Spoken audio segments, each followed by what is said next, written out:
জীবন যেতে পারে, যতদিন ঘাড়ের উপর কল্লা আছে কল্লা উঁচু থাকবে, কল্লা ঘাট থেকে কেটে পড়ে যাবে, এই কল্লা কোনো মাখলুকের সামনে নত হবে না। আমাদের গায়ে টোকা দিয়ে দেখো, জীবন দেওয়ার জন্য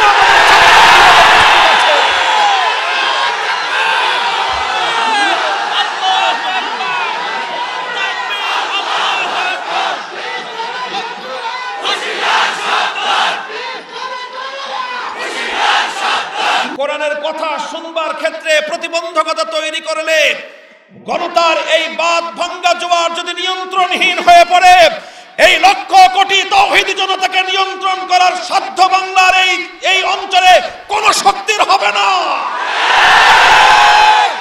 আপনারা কি জানেন যে আপনার সার্কুলার অনুযায়ী আমি আজকে বক্তব্য দিলে কিয়ামতের দিন আমাকে আল্লাহর দরবারে দাঁড়িয়ে জবাব দিতে হবে আমি কেন বলেছিলাম? দোহাই লাগে আমাদেরকে এমন কোন নির্দেশ দেবেন না যে নির্দেশ পালন করতে আল্লাহর নির্দেশ লঙ্ঘন করতে হয়। যদি আমাদেরকে এমন কোন কথা বলেন, আল্লাহর কসম খেয়ে বলি, আল্লাহর আনুগত্য রক্ষা করবার জন্য সকলের আনুগত্যকে আমরা দুপায়ে তুলতে প্রস্তুত। আসসালামু আলাইকুম ওয়া রাহমাতুল্লাহ।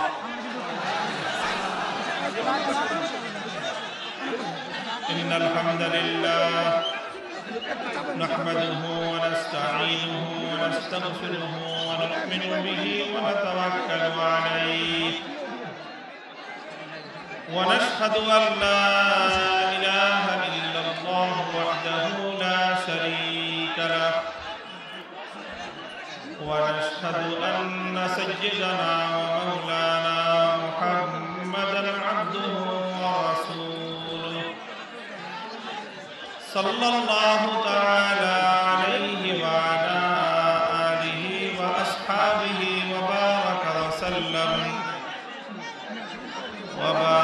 ওয়া সাল্লামা তাসলিমান কাসীরা। أما بعد فأعوذ بالله من الشيطان الرجيم. بسم الله الرحمن الرحيم. أفرأيت من اتخذ إلهه هواه أفأنت تكون عليه وكيلا أم تحسب أن أكثرهم يسمعون أو يعقلون إن هم إلا كالأنعام بل هم أضل سبيلا. وقال رسول الله صلى الله عليه وسلم لا تزال طائفة من أمتي منصورين على الحق لا يضرهم من خذلهم حتى يأتي أمر الله. بارك الله لنا ولكم في القرآن العظيم ونفعنا وإياكم بالآيات والذكر الحكيم.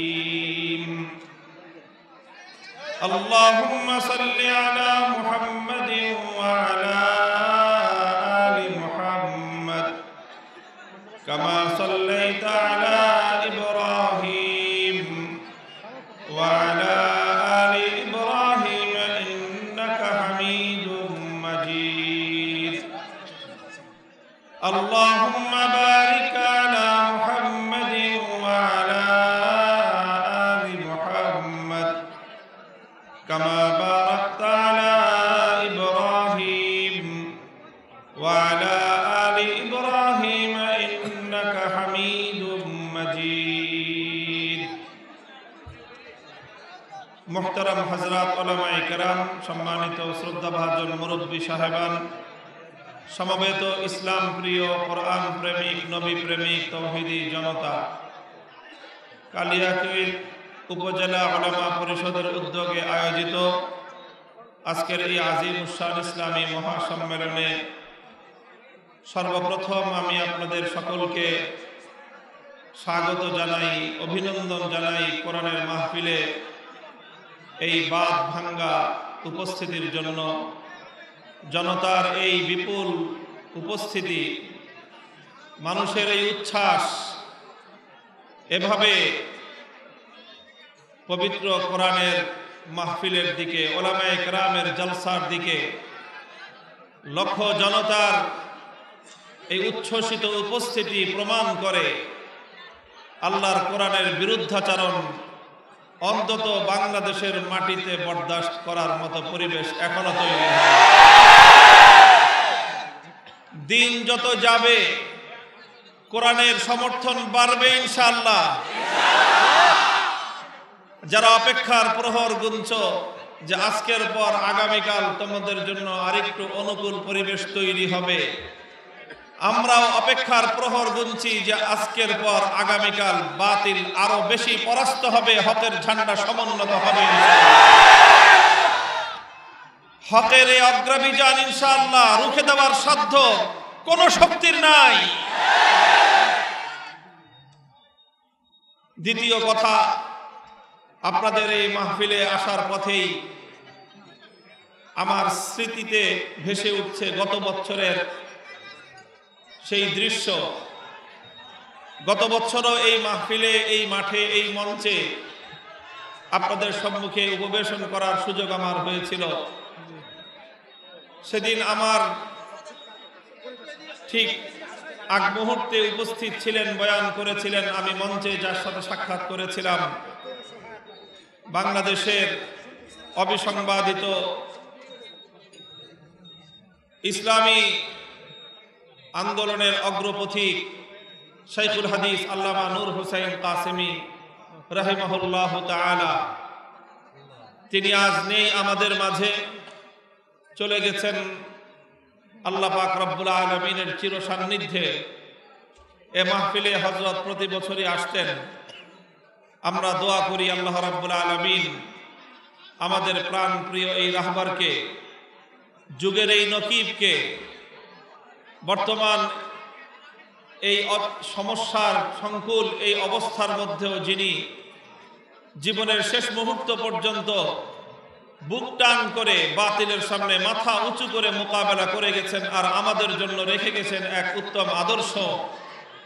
বাতিলের সাথে আপোষ না করে বুক চিতিয়ে লড়াই চালিয়ে যাওয়ার যে হিম্মতের সবক তিনি আমাদেরকে দিয়ে গেছেন, আল্লাহ পাক রব্বুল আলামিন আল্লামা নূর হোসেন কাসেমি রাহিমাহুল্লাহকে জান্নাতুল ফেরদাউসের আলা মাকাম নসিব করেন এবং আমাদেরকে তার রেখে যাওয়া উত্তম আদর্শ অনুসরণ করার তৌফিক দান করেন।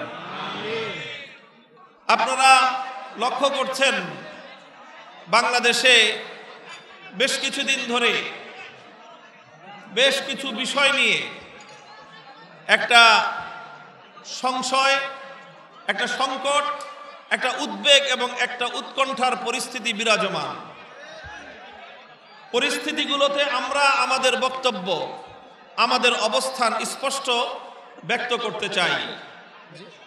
প্রথম কথা হলো, এই যে শীতকালের মৌসুম বাংলাদেশে শুরু হয় নভেম্বর মাস থেকে নিয়ে মার্চ মাসের শেষ পর্যন্ত, বাংলার প্রত্যন্ত অঞ্চলে, গ্রাম বাংলার জনপদে জনপদে কোরআনের মাহফিলগুলো অনুষ্ঠিত হয়। হাজার হাজার লক্ষ কোটি জনতা প্রতিদিন প্রতি রাতে এই মাহফিলগুলোতে অংশগ্রহণ করে। এই মাহফিলগুলো বাংলাদেশের সামাজিক অবস্থাকে উন্নত করার জন্য, মানুষের নৈতিক চরিত্র, ইথিক্যাল ডেভেলপমেন্টের ক্ষেত্রে বাংলাদেশের এই কোরআনের মাহফিলগুলো অভূতপূর্ব ভূমিকা পালন করছে, অস্বীকার করার কোনো উপায় নেই। হাজার হাজার মানুষ এই ওয়াজ মাহফিলগুলোতে বয়ান শুনে অন্যায়ের পথ ছেড়ে দিয়ে ন্যায়ের পথে তারা পরিচালিত হচ্ছে। অনেক মাদক সেবী ওলামায়ে কেরামের বয়ান শুনে মাদক, মদ, জুয়া ইত্যাদির ভয়াবহ পরিণামের কথা শুনে তারা মাদকের পথ ছেড়ে দিয়ে আলোর পথে পরিচালিত হচ্ছে। অনেক মানুষ ছিনতাই, রাহাজানি, চুরি, বাটপারি ইত্যাদির পথ ছেড়ে দিয়ে হালাল পথে, মেহনতের পথে উপার্জন করে নিজের জীবনকে গড়ার স্বপ্ন দেখছে। বহু মানুষ সুদ ঘুষের অবৈধ পথ ছেড়ে দিয়ে তারা ন্যায় নীতি এবং ইনসাফের পথে পরিচালিত হচ্ছে। ঘরে ঘরে পিতামাতাকে কষ্ট দিত এরকম অনেক পিতামাতার অবাধ্য অত্যাচারী সন্তান পিতামাতার জন্য জীবন উৎসর্গ করার অনুপ্রেরণা নিয়ে ঘরে ফিরছে। বহু মানুষ স্ত্রীর উপর নির্যাতন করত, নারী নির্যাতন করত। ওলামায়ে কেরামের কাছ থেকে আল্লাহর কোরআনের কথাগুলো শুনে নারী জাতির মর্যাদা এবং তাদের প্রতি সহমর্মিতা, তাদের প্রতি সদাচরণের যে গুরুত্ব এবং তাৎপর্যের কথাগুলো শুনে তারা তওবা করে বাড়ি ফিরে নিজের স্ত্রীর জন্য তারা আদর্শ স্বামী হিসেবে জীবন যাপন করছে। গোটা দেশের সামাজিক স্থিতিশীলতার ক্ষেত্রে বাংলাদেশের ওয়াজ মাহফিলগুলোর এক অনবদ্য ভূমিকা রয়েছে। এটা এদেশের হাজার হাজার নয় লক্ষ কোটি মানুষ তার প্রত্যক্ষ সাক্ষী। আমরা লক্ষ্য করছি এই বিগত বছর ধরেই কোরআনের এই মাহফিলগুলো নিয়ে বিভিন্ন ধরনের অনিশ্চয়তার একটা পরিবেশ তৈরি হয়েছে।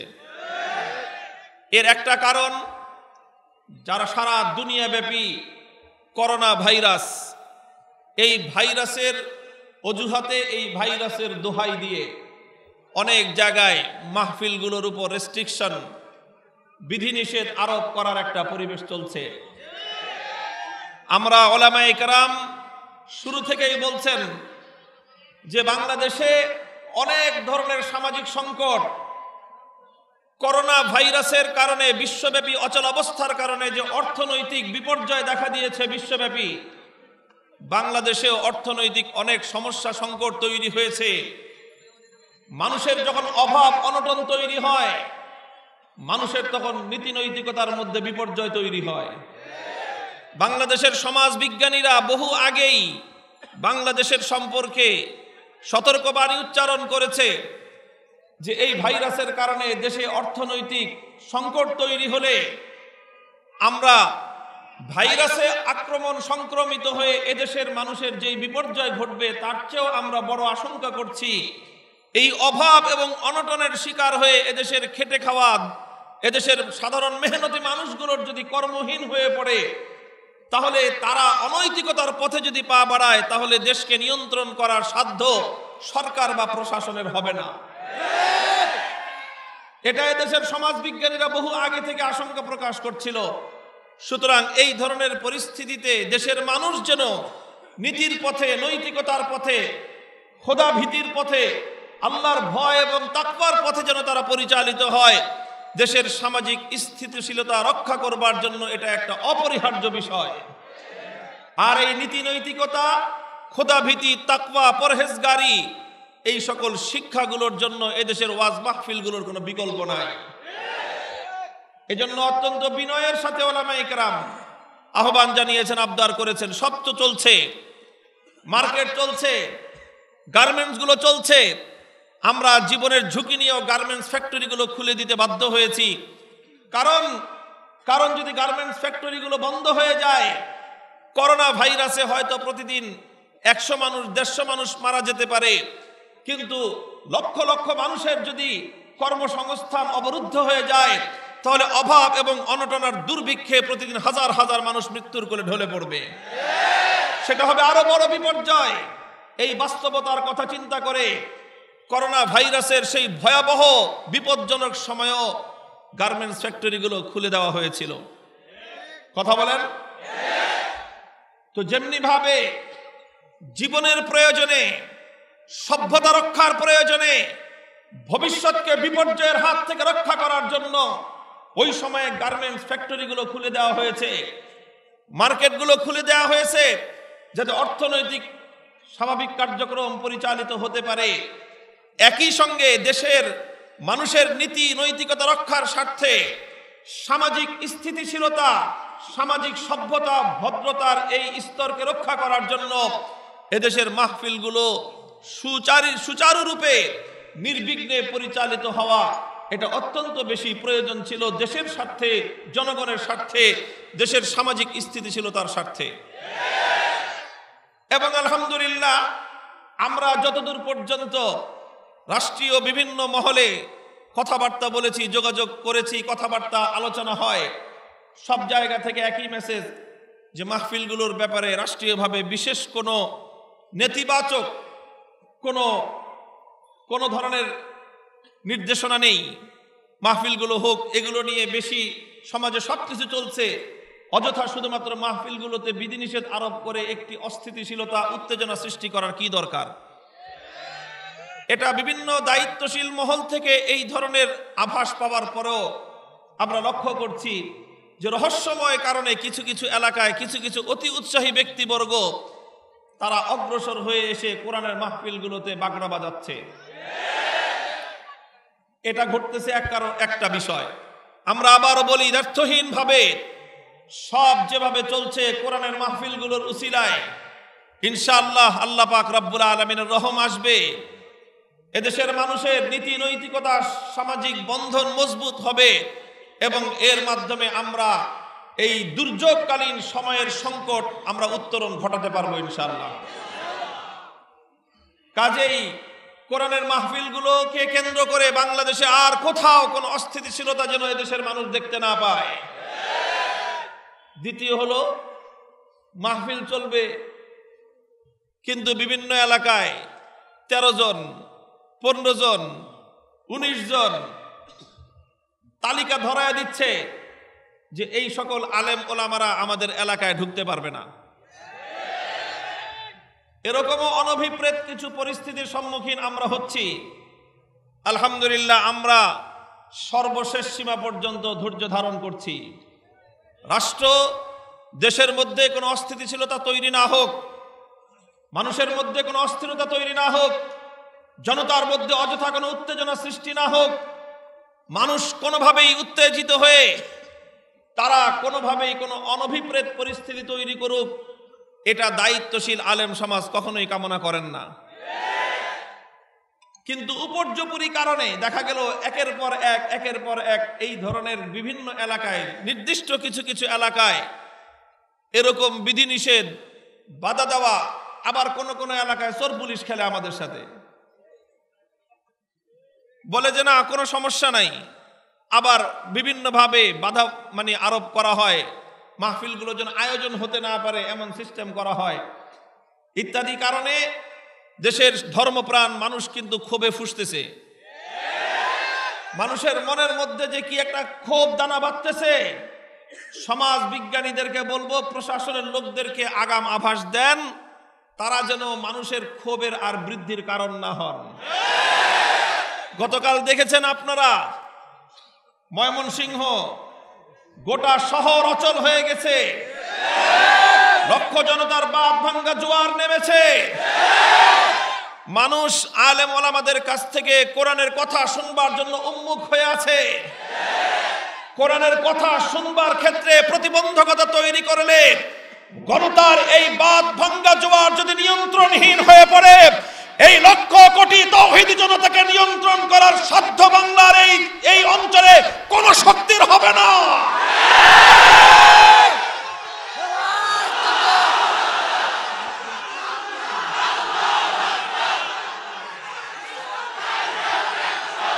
মুহতারাম হাজিরিন,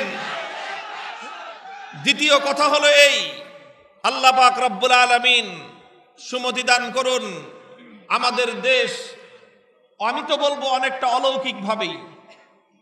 অলৌকিকভাবেই বাংলাদেশের ব্যাপারে চিকিৎসা বিজ্ঞানীদের, তারপরে বিশ্ব স্বাস্থ্য সংস্থা, ওয়ার্ল্ড হেলথ অর্গানাইজেশনের তাদের যে আগাম প্রেডিকশন ছিল, তাদের যে আশঙ্কা ছিল, এই দেশে যেই ঘনবসতি, এদেশের মানুষ যেভাবে গার্মেন্টসে ঝাঁকে ঝাঁকে হাজার হাজার মানুষ গাদাগাদি করে কাজ করতেছে, নিম্নবিত্ত বস্তি অঞ্চলগুলোতে মানুষ যেভাবে থাকতেছে, এই দেশে করোনা ভাইরাস ঢুকলে এদেশের লক্ষ লক্ষ মানুষ মরে সাফ হয়ে যাবে, এরকম একটা আশঙ্কার কথা বাতাসে গুঞ্জন শোনা গিয়েছিল।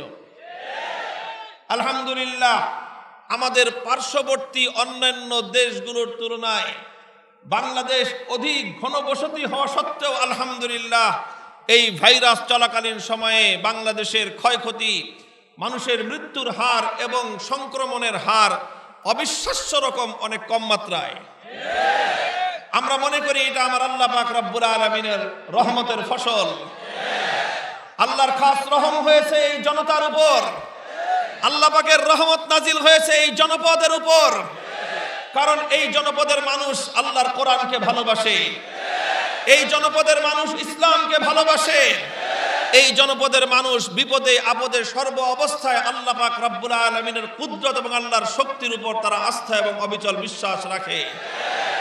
এবং এটা আমরা বিশ্বাস করি, আল্লাহর উপর আস্থা বিশ্বাস এবং ইয়াকিনের মাধ্যমে আমরা যে সুফল লাভ করেছি, আগামী দিনে আমাদের ঈমান আরো মজবুত এবং দৃঢ় হবে ইনশাআল্লাহ। যে আল্লাহ আমাদেরকে বিপদ থেকে রক্ষা করেছেন, ভবিষ্যতেও তিনি আমাদেরকে রক্ষা করবেন ইনশাআল্লাহ।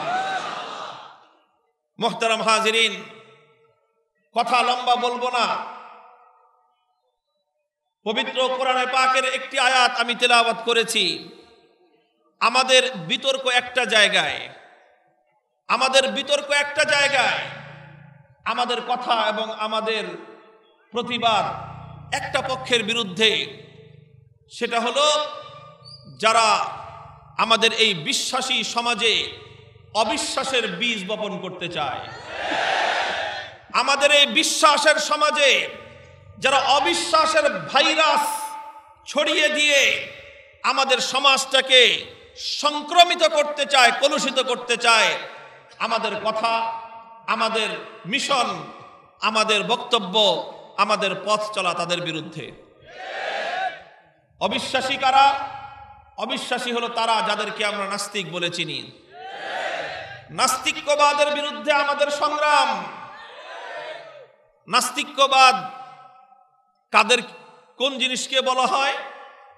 নাস্তিক্যবাদ সম্পর্কে মানুষের সাধারণ ধারণা হলো যে নাস্তিক হলো তারা যারা শুধু আল্লাহ রাব্বুল আলামিনের অস্তিত্বকে অস্বীকার করে। নাস্তিক শুধু আল্লাহর অস্তিত্বকে অস্বীকারী নাস্তিক নয়। নাস্তিক্যবাদের মূল কথা যেটা, সেটা হলো নাস্তিক্যবাদ মানে আসলে সুবিধাবাদ। সাধারণ যে বক্তব্য যে নাস্তিকরা তারা কোনো সৃষ্টিকর্তায় বিশ্বাস করে না, তাদের কোনো মাবুদ নাই, তাদের কোনো উপাস্য নাই, এজন্য তাদেরকে নাস্তিক বলা হয়। কিন্তু আল্লাহর কোরআন নাস্তিকদেরকে একটু ভিন্নভাবে তাদেরকে পরিচয় করিয়ে দিয়েছে। আফারাআইতা মান ইত্তাখাযা ইলাহাহু হাওয়াহ আফা আনতা তাকুনু আলাইহি ওয়াকিলা আম তাহসাবু আন্না আকসারাহুম ইয়াসমাউনা আও ইয়াকিলুন ইনহুম ইল্লা কাল আনআমি বাল হুম আদাল্লু সাবিলা। আল্লাহ বলছেন, হে নবী, দেখবেন কিছু মানুষ তারা রব মানে না, আল্লাহকে ইলাহ বলে মানে না, আল্লাহকে তারা তাদের মাবুদ বলে, উপাস্য বলে স্বীকার করে না। তারা বলে যে আমাদের কোনো উপাস্য নাই, আমরা কারো ইবাদত করি না, আমরা কাউকে মাবুদ মানি না। এ কথা তারা মুখে মুখে বলে। আল্লাহ বলেন আসলে এটাও তাদের একটা মুখে বলা ভাওতাবাজির কথা। তারা উপাসনা করে, তারা ইবাদত করে এক ইলাহের। সেই ইলাহকে, সেই ইলাহ আরশের মালিক ইলাহ নন, সেই ইলাহ আসমানের মালিক আল্লাহ নন, সেই ইলাহ জমিনের মালিক আল্লাহ নন, বরং তাদের মাবুদকে মানিত্তাখাযা ইলাহাহু হাওয়াহ, তাদের মাবুদ হলো তাদের প্রবৃত্তি। তারা তাদের প্রবৃত্তির পূজা করে। প্রবৃত্তির পূজারীরাই হলো নাস্তিক। প্রবৃত্তি মানে কি? প্রবৃত্তি মানে হলো মানুষের নফসের খাহেশ। নফসের খাহেশ যেটা চায়, যেটা করতে বলে, নফসের খাহেশ অনুযায়ী তারা তাদেরকে পরিচালিত করে এবং গোটা সমাজকে, জাতিকে সেই নফসের খাহেশ অনুযায়ী তারা পরিচালনা করতে চায়। মুহতারাম হাজিরিন, পৃথিবীতে এই নফসের খাহেশ, প্রবৃত্তির পূজা, এটাই হলো পৃথিবীর মধ্যে সবচেয়ে বড় ধ্বংসাত্মক বিষয়। এই নাস্তিক্যবাদ আল্লাহ পাক রব্বুল আলামিনের অস্তিত্বকে অস্বীকার করে তারা প্রবৃত্তির পূজা, প্রবৃত্তির ইবাদতকে মানব সমাজের মধ্যে ইস্টাবলিশ করতে চায়। প্রবৃত্তির পূজার অর্থ কি? প্রবৃত্তির পূজা হলো, এজন্য দেখা যায় নাস্তিকদের সঠিক কোনো বিশ্বাস নাই। দুনিয়ার প্রত্যেকটা ধর্মাবলম্বী কোনো না কোনো একটা বিশ্বাসকে তারা অবলম্বন করে। মুসলমানদের একটা বিশ্বাস আছে, ইসলাম ধর্মের বিশ্বাস। যারা হিন্দু ধর্ম অনুসরণ করে তাদেরও একটা বিশ্বাস আছে, তাদের ধর্মীয় বিশ্বাস। বৌদ্ধ, খ্রিস্টান, পৃথিবীর যতগুলো জাতি আছে প্রত্যেকটা জাতির একটা বিশ্বাস আছে। আর ওই বিশ্বাসের উপর নির্ভর করেই পৃথিবীতে মানুষের মধ্যে সমস্ত কল্যাণ এবং মঙ্গলগুলো প্রতিষ্ঠিত হয়। পৃথিবীতে একমাত্র সম্প্রদায়, যেই সম্প্রদায়ের বিশ্বাস বলতে কিছুই নাই, সেই সম্প্রদায়ের নাম হলো নাস্তিক্যবাদী সম্প্রদায়। আপনি খুলে দেখেন নাস্তিক্যবাদের পরিচয়, বিশ্বকোষে দেখেন, উইকিপিডিয়ায় খুলে দেখেন। নাস্তিক্যবাদ কোনো বিশ্বাসের নাম নয়। নাস্তিক্যবাদ অর্থই হলো সংশয়বাদিতা। সংশয়বাদিতা, সন্দেহবাতিকতা। এক কথায় বলতে গেলে দেখবেন আপনার পরিবারের মধ্যে যদি একজন লোক থাকে যার সন্দেহবাতিক আছে। কি বাতিক? সন্দেহবাতিক বুঝেন না? দুনিয়াতে কিছু মানুষ আছে তারা সন্দেহ প্রবণ, সবাইকে খালি সন্দেহ করে। এই যে সন্দেহবাতিক যাদের আছে, সন্দেহবাতিক অমূলক কারণে স্বামী স্ত্রীকে সন্দেহ করে, অযথা অমূলক কারণে স্ত্রী তার স্বামীকে সন্দেহ করে। এই সন্দেহবাতিক যদি কোনো দম্পতির মধ্যে থাকে, সারা পৃথিবীর সমস্ত ঐশ্বর্য থাকলেও সেই দম্পতির মধ্যে কোনোদিন শান্তি আসতে পারে না। সংশয়বাদিতা এমন একটা জিনিস, ফাইন্নাত লাউ তাফতাহু বাবাশ শাইতান। সন্দেহবাতিকতা, সংশয়বাদিতা পৃথিবীতে অকল্যাণ জন্ম দেয়। বিশ্বাস এবং আস্থা মানুষের মধ্যে সম্প্রীতি গড়ে তোলে। বিশ্বাসের মাধ্যমে দুনিয়াতে কল্যাণ অবতীর্ণ হয়। বিশ্বাস এবং আস্থার মাধ্যমে পরস্পরের মধ্যে বন্ধন মজবুত হয়। সংশয়বাদিতার মাধ্যমে পৃথিবীতে সমস্ত আস্থা, সমস্ত সুসম্পর্কগুলো ধ্বংস হয়ে যায়।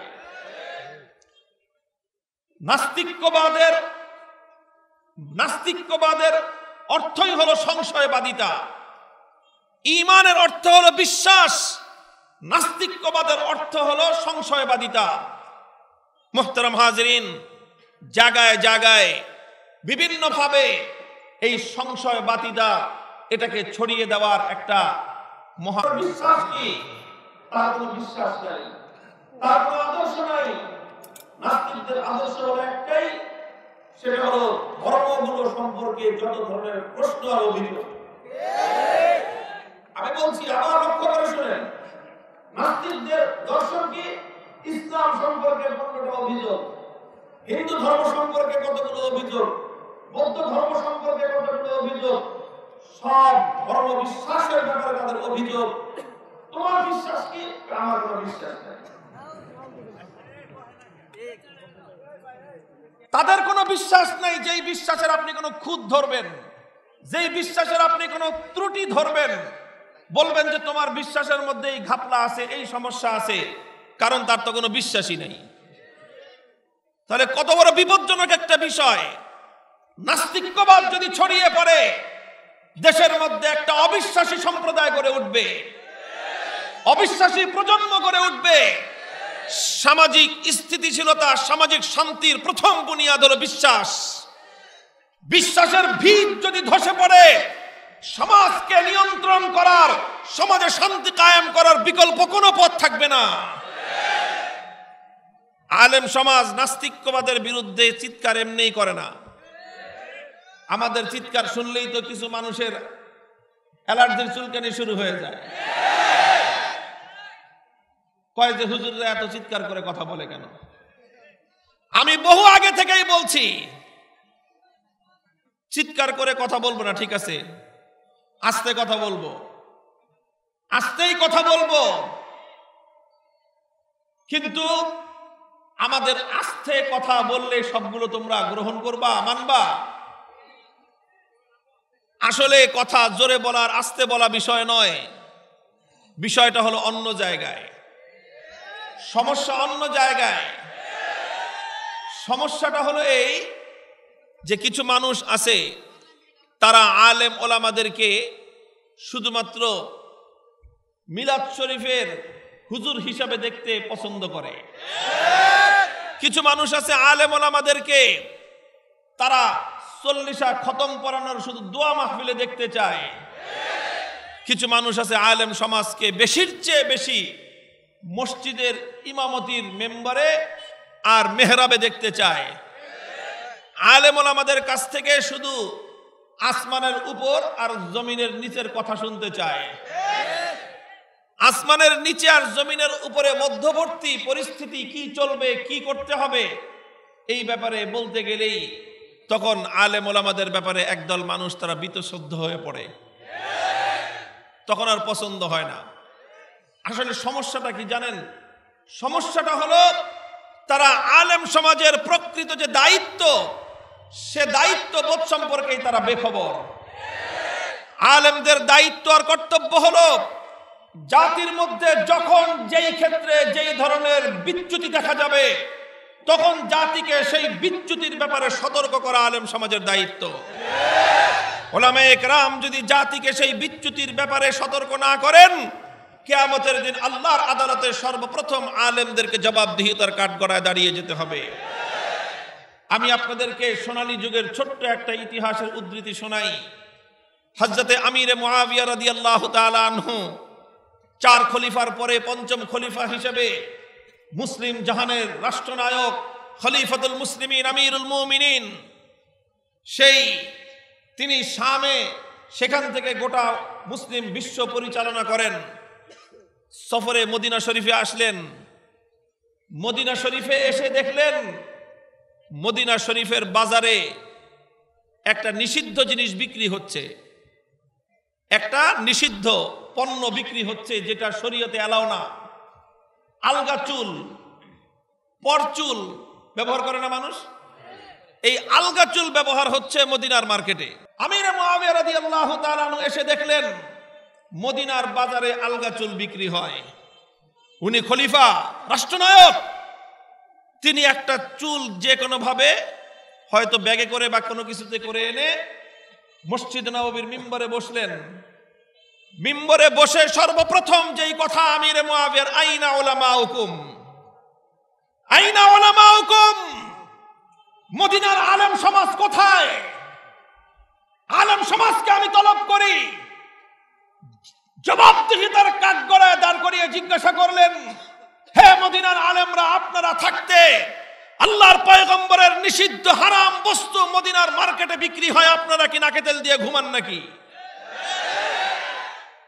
তিনি প্রথম মদিনার গভর্নরকে তাকে ডাকেননি, কে মদিনার বাণিজ্য মন্ত্রী তাকে তলব করেননি, কে মদিনার পুলিশ সুপার তাকে তলব করেননি, কে প্রশাসক তাকে জিজ্ঞাসা করেননি। সর্বপ্রথম মুআবিয়া রাদিয়াল্লাহু তাআলা আনহুর প্রশ্ন হলো, আইনা উলামাউকুম, আলেমরা কোথায়? জাতির মধ্যে অন্যায় হয়, আলেমরা কোথায়? মানুষ হারাম পণ্য বিক্রি করে, আলেমরা কোথায়? জনগণ হারাম পণ্য ক্রয় করে কেনে, আলেমরা কোথায়? সমাজের মধ্যে খোদাদ্রোহী কাজ হয়, আলেমরা কোথায়? এটা শুধু আমিরে মুআবিয়া রাদিয়াল্লাহু আনহুর প্রশ্ন এটাই নয়, বরং এটা আল্লাহর জিজ্ঞাসা। এটা আল্লাহর পয়গম্বর জিজ্ঞাসা করবেন কিয়ামতের দিন ওলামাদেরকে। আমার উম্মতকে রেখে এসেছিলাম আলেম সমাজ তোমাদের কাছে আমানত, তোমরা আমার উম্মতকে পথভ্রষ্ট হতে দেখে কি করেছিলে? আমার উম্মতকে যখন একদল শয়তান এসে মিসগাইড করছিল, হে আলেম সমাজ, তখন তোমরা আমার উম্মতকে সেই শয়তানের দল থেকে রক্ষা করবার জন্য কি করেছিলে? নবীজির কাছে জবাব দিতে হবে আলেমরা, আল্লাহর কাছে জবাব দিতে হবে। সাধারণ পাবলিক নিজের আমলের হিসাব দিয়ে জান্নাতে যাবে, আলেমদেরকে নিজের আমলের হিসাব দিতে হবে, জনগণের আমলের হিসাব দিতে হবে। খালি তো মনে করেন যে হুজুর হইলেই খুব সুবিধাও আছে, আবার সমস্যাও আছে। আপনি শুধু আপনার ব্যক্তিগত আমলের হিসাব, সিঙ্গেল হিসাব দিয়ে পার পেয়ে যাবেন। একজন আলেম শুধু নিজের ব্যক্তিগত আমলের হিসাব দিয়ে পার পেতে পারবেন না। একজন মসজিদের মুসল্লি নিজের আমলের হিসাব দিবে, আল্লাহ বলবে খালাস। ইমাম সাহেব দাঁড়ায় থাকেন, আপনার মসজিদের 450 মুসল্লির হিসাব শেষ হবে, তারপরে আপনারটা। ইমামতি এত সহজ জিনিস না। আপনারা আমাদেরকে সার্কুলার পাঠিয়ে দেন, এটা গাইতে হবে, ওটা গাইতে হবে, মসজিদের মিম্বরে বসে। আপনারা কি জানেন যে আপনার সার্কুলার অনুযায়ী আমি আজকে বক্তব্য দিলে কিয়ামতের দিন আমাকে আল্লাহর দরবারে দাঁড়িয়ে জবাব দিতে হবে আমি কেন বলেছিলাম? দোহাই লাগে আমাদেরকে এমন কোন নির্দেশ দেবেন না যে নির্দেশ পালন করতে আল্লাহর নির্দেশ লঙ্ঘন করতে হয়। যদি আমাদেরকে এমন কোনো কথা বলেন, আল্লাহর কসম খেয়ে বলি, আল্লাহর আনুগত্য রক্ষা করবার জন্য সকলের আনুগত্যকে আমরা দুপায়ে তুলতে প্রস্তুত।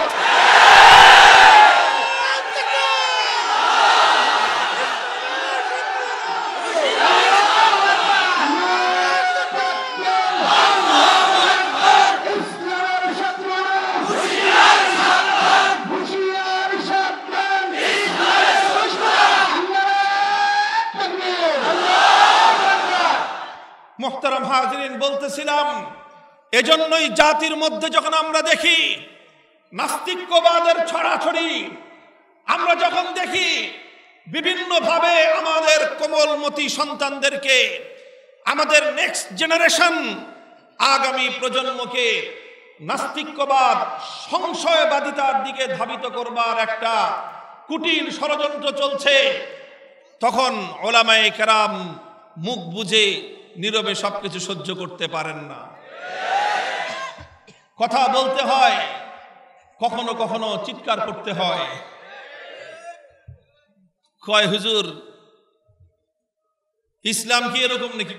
কি আশ্চর্য লাগে, একজন মানুষ হুজুরদের উপর খুব খেপছে। কেন? হুজুররা সিংহাসনে বসে, পিছন দিয়ে বলে আবার একজন বাতাস করে, খুব সমস্যা ওনার। হুজুরদেরকে বাতাস করে কেন? হুজুররা এরকম আলিশান চেয়ারে বসছে কেন? খুব সমস্যা না আপনার? হুজুরদেরকে বাতাস করে কেন জানেন? আমরা একজন ছাত্র, আমরা যারা মাদ্রাসা শিক্ষকতা করি, আরে আমি তো সেদিনও আল্লামা নূর হোসেন কাসেমি রাহিমাহুল্লাহ ওনার হুইল চেয়ার ঠেলাটাকে নিজের জন্য অহংকার আর গৌরব মনে করেছি। এখনো সুযোগ পেলে আল্লামা জুনায়েদ বাবুনগরীর জুতা নিয়ে আমরা হাঁটি। ওনার জুতা নিজের পায়ের উপর তুলতে পারাটাকে নিজেদের জন্য গৌরব আর সৌভাগ্য মনে করি। আমি যখন আমার ওস্তাদকে সম্মান করি, শ্রদ্ধা করি, আমি যখন আমার ওস্তাদকে খেদমত করি, আমি যখন আমার ওস্তাদের সেবায় নিয়োজিত হই, তখন আমার ছাত্রকে বলতে হয় না, সে আমাকে দেখেই আমার খেদমতে উদ্বুদ্ধ হয়। আমি আমার ওস্তাদের খেদমত করি, আমার ওস্তাদ হলো 10 জন বা 100 জন, আমার ছাত্র হলো 10,000। আমি 100 জনের খেদমত করি, 10,000 আমার খেদমত করে। আমি 100 জনকে বাতাস দেই, 10,000 আমাকে বাতাস দেয়। তোমরা তোমাদের গুরুজনদেরকে সম্মান করো, তবে আলহামদুলিল্লাহ আমাদের মতো তোমরা গুরুজনদের সেবা এবং খেদমত করো না। তোমরা সম্মান পর্যন্ত সীমাবদ্ধ থাকো, এজন্য তোমাদের ছোটরা সর্বোচ্চ তোমাদেরকে সম্মান করে, সেবা করে না। আর আমরা, মিয়া তুমি তো খালি দূর থেকে দেখছো বাতাস করে, খালি বাতাস করে না, আমাদের গায়ে টোকা দিয়ে দেখো জীবন দেওয়ার জন্য।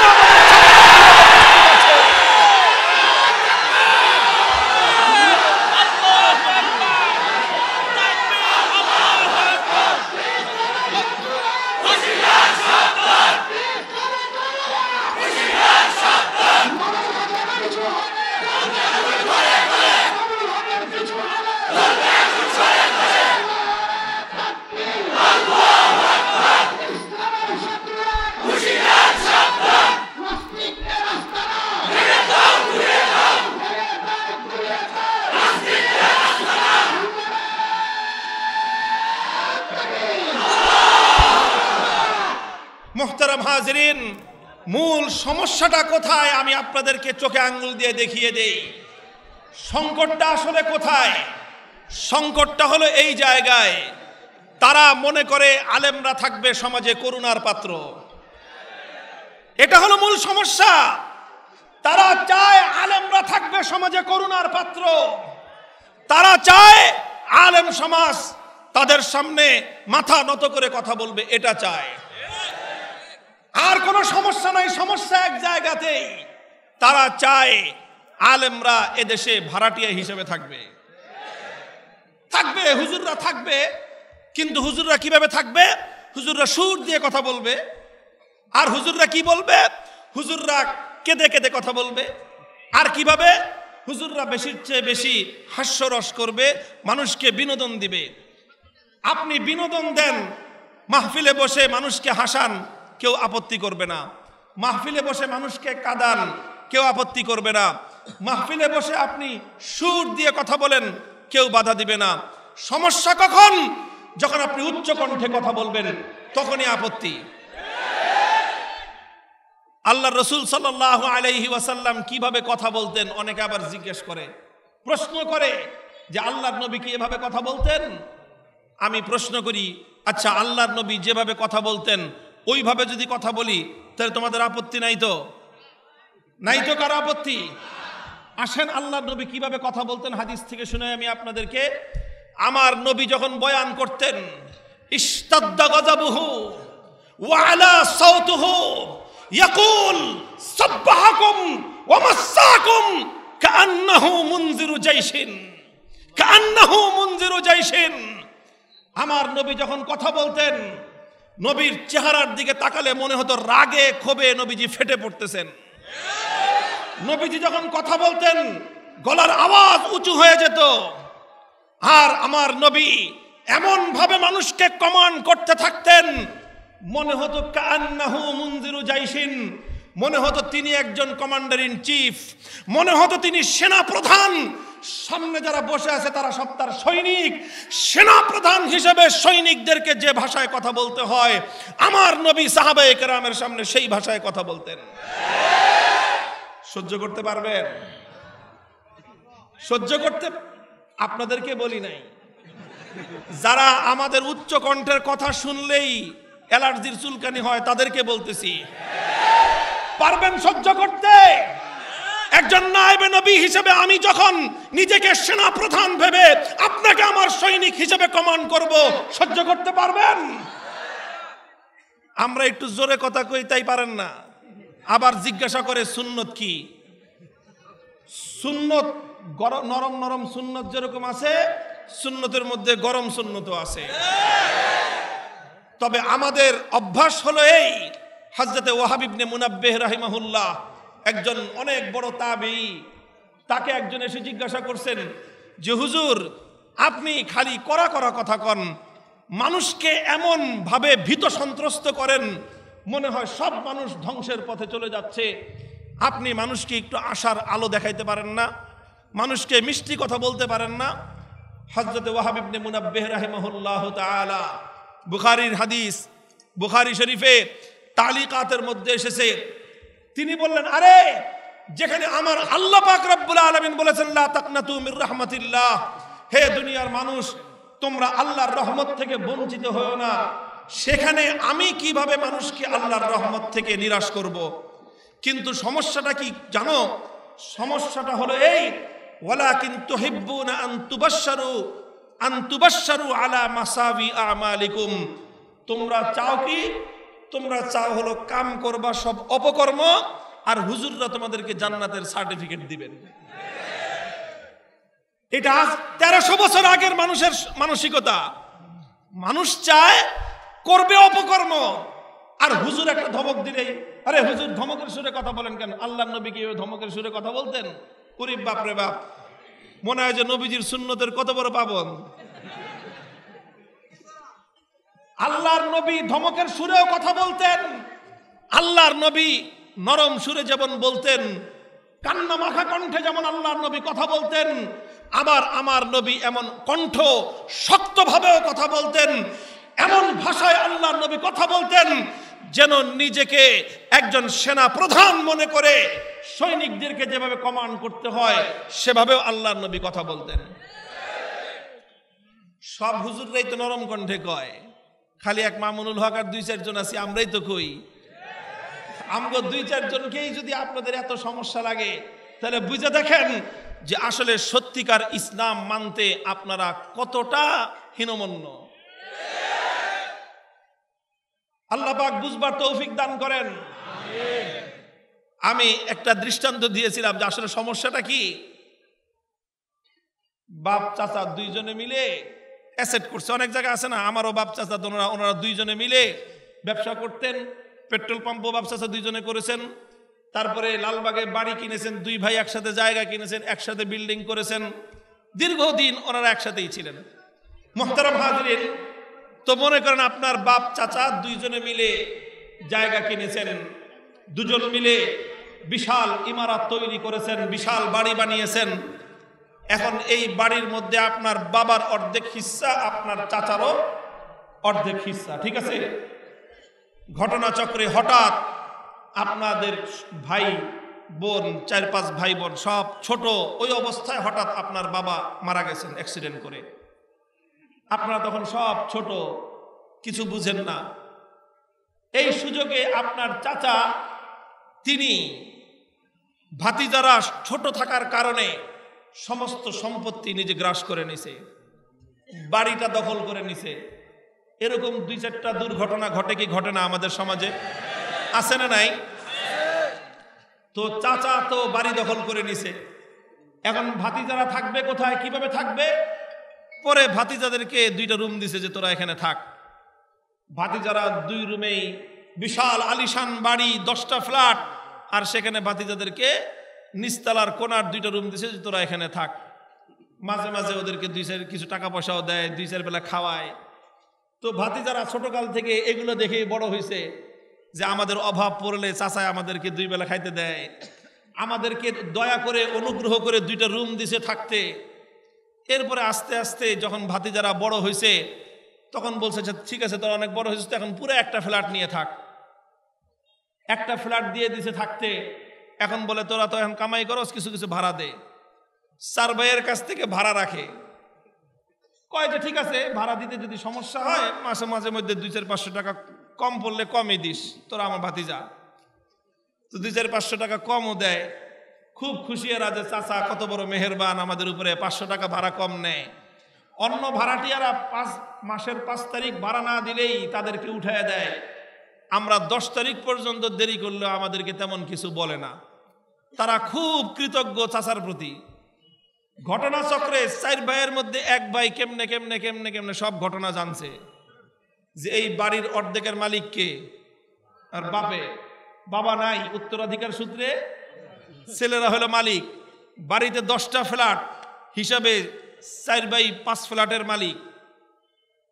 5 ফ্ল্যাটের মালিক যেই বাড়িতে, ওই বাড়িতে দয়া করে তাদেরকে একটা ফ্ল্যাট দিছে থাকতে, তাও আবার ভাড়া নেয়।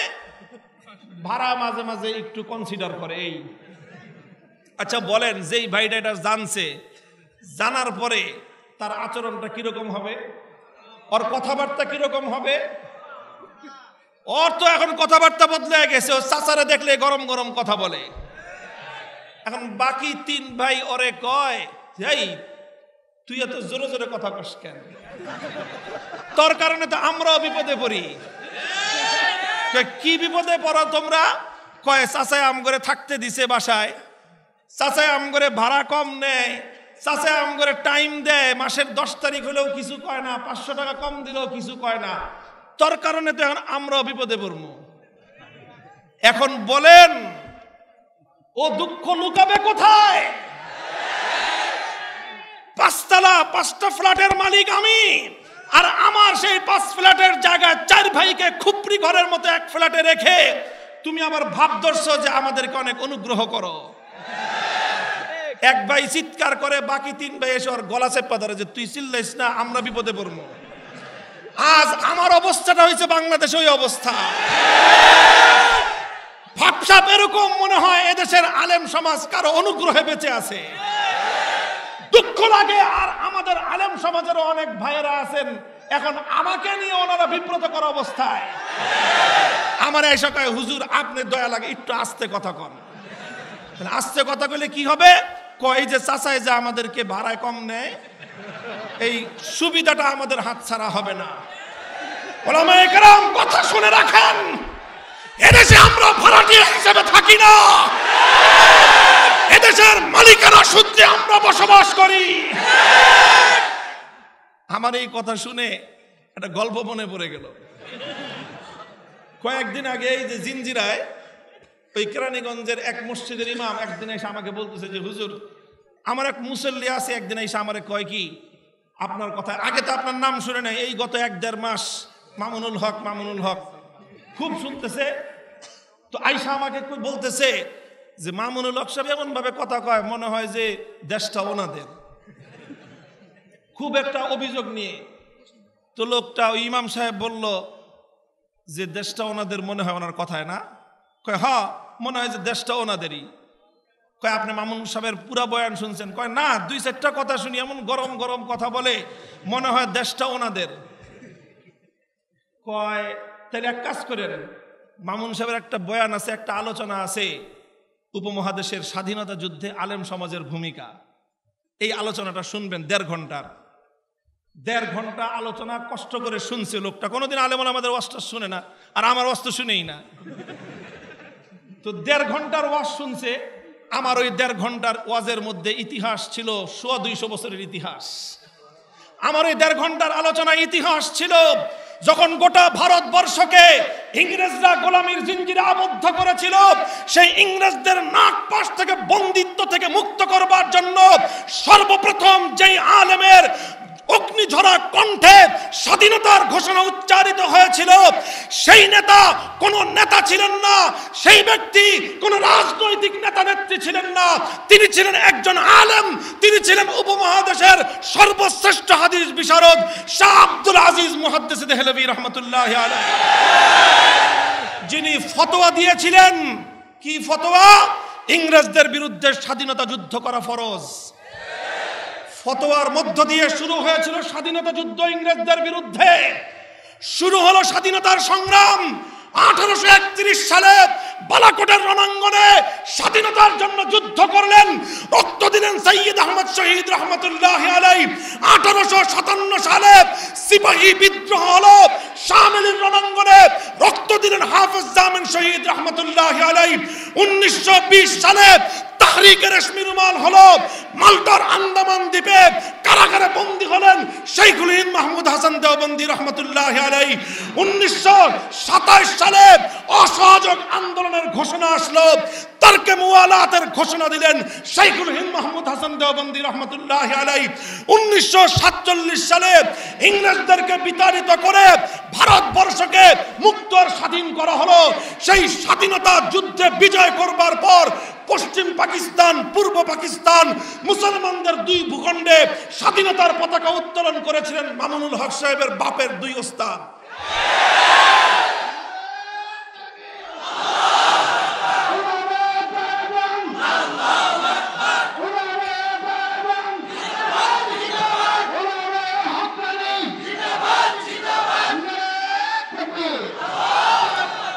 পশ্চিম পাকিস্তানের পতাকা উত্তোলন করেছিলেন সাব্বির আহমদ ওসমানী রহমতুল্লাহি আলাইহি। পূর্ব পাকিস্তানের ব্রিটিশ বিরোধী 190 বছরের স্বাধীনতা সংগ্রামের বিজয়ের পতাকা উত্তোলন করেছিলেন আল্লামা জাফর আহমদ ওসমানী রহমতুল্লাহি আলাইহি। এই দুজন আমার দাদা লাগে। এরপর পাকিস্তান আমলের 1947 সাল থেকে 1971 24 বছরের ইতিহাস, ওই ইতিহাস আমরা জানি, ওই ইতিহাস আমরা পড়ি। 1952 ভাষা আন্দোলন থেকে শুরু হলো স্বাধীনতা সংগ্রাম পশ্চিম পাকিস্তানিদের বিরুদ্ধে। 52 ভাষা আন্দোলন কারা করেছিল? একটা নাস্তিক ভাষা আন্দোলনে অংশগ্রহণ করে। 1952 ভাষা আন্দোলন কাদের নেতৃত্বে হয়েছিল? ইতিহাসের সোনার অক্ষরে লিপিবদ্ধ আছে তমদ্দুন মজলিস। শব্দ দোনোটা আরবি, দোনোটা আরবি। তমদ্দুন মজলিস বাংলাদেশের স্বাধীন ভাষা আন্দোলনের 52 ভাষা আন্দোলনের সোনার অক্ষরে লেখা একটা নাম তমদ্দুন আরবি শব্দ, মজলিস আরবি শব্দ। কারা করেছিল 52 ভাষা আন্দোলন? ইতিহাস আমরা জানি। শহীদ হয়েছিল কারা? আবুল বরকত, রফিকুল ইসলাম, আব্দুল জব্বার, আব্দুল সালাম, 4 জন মুসলমান মায়ের মুসলিম সন্তান বুকের তাজা রক্ত দিয়ে 1952 বাংলা ভাষার মর্যাদা কেড়ে এনেছিল। আসেন 1954 সালে যুক্ত ফ্রন্ট গঠিত হয়েছিল। যেই যুক্ত ফ্রন্টের ইশতেহার অনুযায়ী 1971-এ বাংলাদেশ স্বাধীন হয়েছিল। 54 যুক্ত ফ্রন্ট কারা গঠন করেছিল? 4 নেতা ছিল। 4 নেতা। কয় নেতা? বঙ্গবন্ধু তখনও শীর্ষ নেতার না, তিনি তখন দ্বিতীয় সারির নেতা, ইয়াং লিডার, যুবক। বঙ্গবন্ধুর নেতা ছিলেন হোসেন শহীদ সোহরাওয়ার্দী, শেরে বাংলা একে ফজলুল হক তারা। আর বঙ্গবন্ধু তখনও মূল প্রধান সারির নেতা হননি, তিনি আরো পরে সামনে এসেছেন। এই যে যুক্ত ফ্রন্ট হলো, যেই যুক্ত ফ্রন্টের ঘোষণার ভিত্তিতে পরবর্তীতে 1969-এর গণ অভ্যুত্থান হয়েছিল, 70-এর নির্বাচন হয়েছিল, 71-এর স্বাধীনতা অর্জিত হয়েছিল। সেই 54 যুক্ত ফ্রন্টের 4 নেতার নাম জানেন? 4 নেতার যুক্ত ফ্রন্টের ইতিহাস ছাড়া, এই যে যারা ইতিহাস পড়ো, পৌরনীতি পড়ো, বাংলাদেশের ইতিহাস পড়লে তুমি দেখবা বাংলাদেশের স্বাধীনতার পাকিস্তান আমলের 24 বছরের ইতিহাসের মধ্যে যুক্ত ফ্রন্টের ইতিহাস ছাড়া বাংলাদেশের স্বাধীনতার ইতিহাস পূর্ণ হয় না। যুক্ত ফ্রন্ট কি হয়েছিল? যুক্ত ফ্রন্ট কি জিনিসের নাম? বাংলাদেশের 4টা দল পূর্ব পাকিস্তানের ঐক্যবদ্ধ হয়েছিল। 4 দলের 4 জন নেতা ছিলেন। কারা ছিলেন তারা? 2 জন মিস্টার, 2 জন মৌলবী। 2 জন মিস্টার, কথা বলেন না কেন? 2 জন মিস্টার, 2 জন মিস্টার, 2 জন শেরে বাংলা একে ফজলুল হক, হোসেন শহীদ সোহরাওয়ার্দী। 2 জন মিস্টার, 2 জন মৌলবী, মৌলানা আব্দুল হামিদ খান ভাসানী, হযরত মৌলানা আতহার আলী রহমতুল্লাহ আলাইহি। আতহার আলী কে চিনো? আমার দাদা। মৌলানা আতহার আলী আমার বাবার ওস্তাদ। মৌলানা আতহার আলী আমার শায়েখ মৌলানা আশরাফ আলী সাহেবের ওস্তাদ।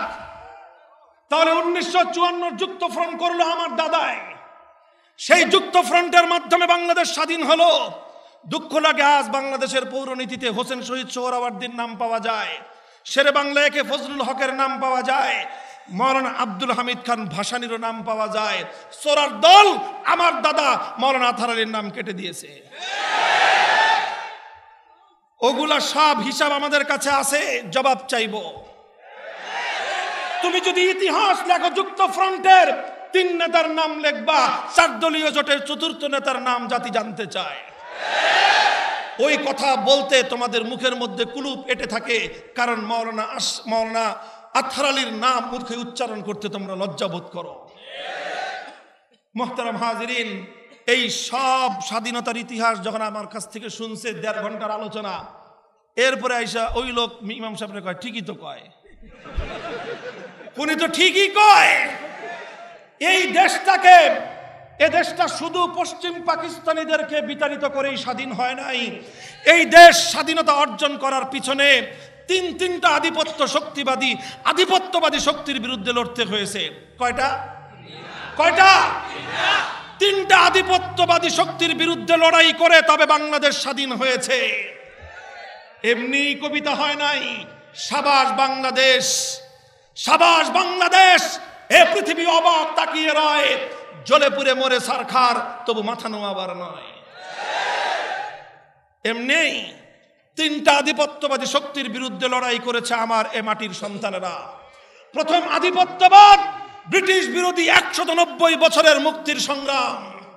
দ্বিতীয় আধিপত্যবাদ, কলকাতার দাদাবাবুদের বিরুদ্ধে বঙ্গভঙ্গের নামে এই পূর্ববঙ্গের মুসলিম নেতৃবৃন্দ স্যার সলিমুল্লাহ, শেরে বাংলা ফজলুল হক, হোসেন শহীদ সোহরাওয়ার্দী, বঙ্গবন্ধু শেখ মুজিবুর রহমান সকলে মিলে আন্দোলন করে বঙ্গভঙ্গ করে কলকাতার বিরুদ্ধে রুখে দাঁড়িয়ে পূর্ববঙ্গকে তারা মাথা উঁচু করে দাঁড় করাবার চেষ্টা করেছিলেন।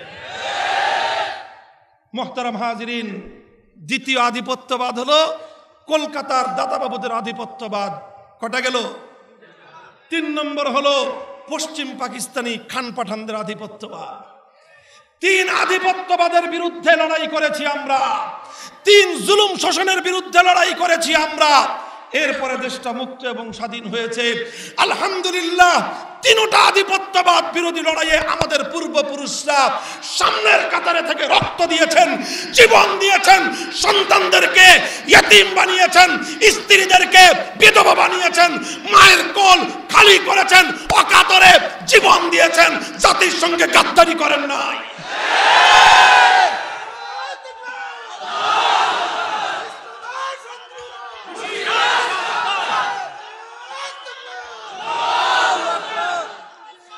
মুহতারাম হাজিরিন, আমার আলোচনা আমি সমাপ্তির দিকে নিয়ে যাচ্ছি। আখেরি পয়গাম হলো এই জায়গাতেই, আমরা কেন কথা বলি শুধু আমাদের আওয়াজ দূর থেকে শুনবেন না, আমাদের হৃদয়ের কষ্টগুলো বুঝবার চেষ্টা করবেন। আমার দাদারা, আমাদের পূর্বপুরুষরা অনেক ত্যাগ আর কোরবানি স্বীকার করে এই ভূখণ্ডটাকে মুক্ত আর স্বাধীন করেছিলেন। এদেশের পরবর্তী প্রজন্ম নাস্তিক হবে এই আশায় নয়, এদেশের পরবর্তী নেক্সট জেনারেশনদেরকে খ্রিস্টান মিশনারিরা টাকা দিয়ে কিনে নিবে এই জন্য নয়। এদেশটাকে মুক্ত স্বাধীন করা হয়েছিল এই মুক্ত আসমানের নিচে, মুক্ত জমিনের উপর দাঁড়িয়ে উচ্চ কণ্ঠে, মুক্ত কণ্ঠে জয়গান গাইব এক আরশের মালিক আল্লাহ।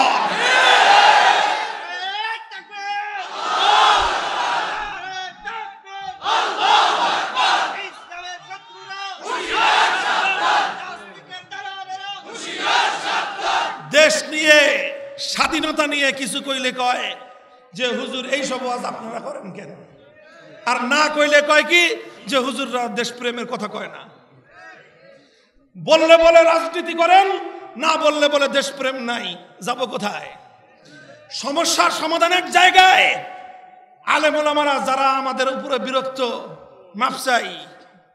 মাপ চাই। আমি ভাড়াটিয়া হিসেবে কারো সঙ্গে আচরণ করতে পারবো না। জীবন যেতে পারে, যতদিন ঘাড়ের উপর কল্লা আছে কল্লা উঁচু থাকবে। কল্লা ঘাট থেকে কেটে পড়ে যাবে, এই কল্লা কোনো মাখলুকের সামনে নত হবে না।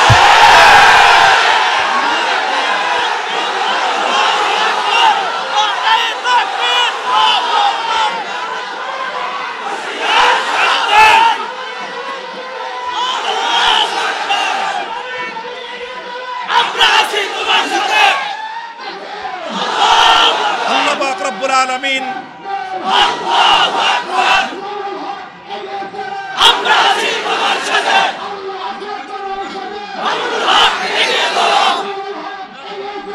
আমরা আছি তোমার সাথে।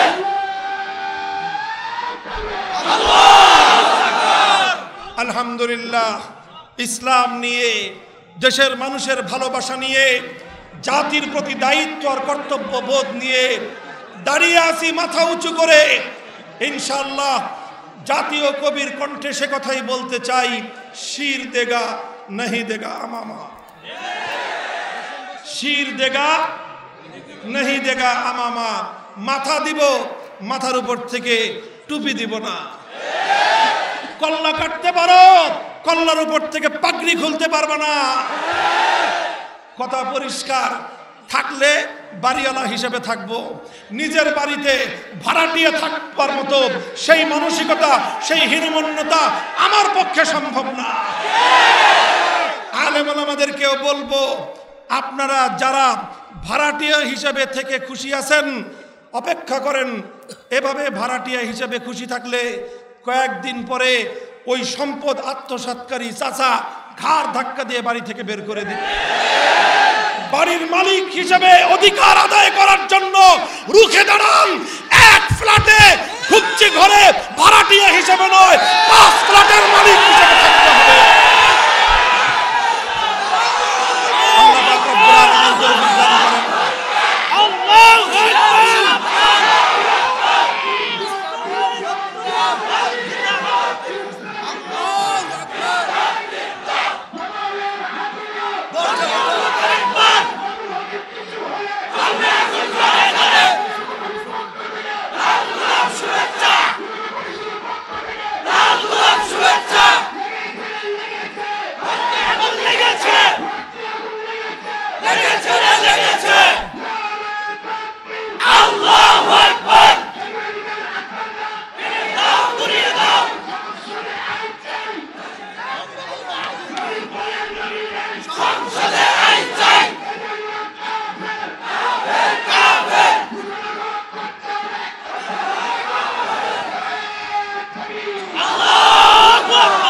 আল্লাহ পাক রব্বুল আলামিন আপনাদের এই দ্বীনি জজবাকে কবুল করেন। উলামায়ে কেরামের পাশে থাকবেন তো ইনশাআল্লাহ।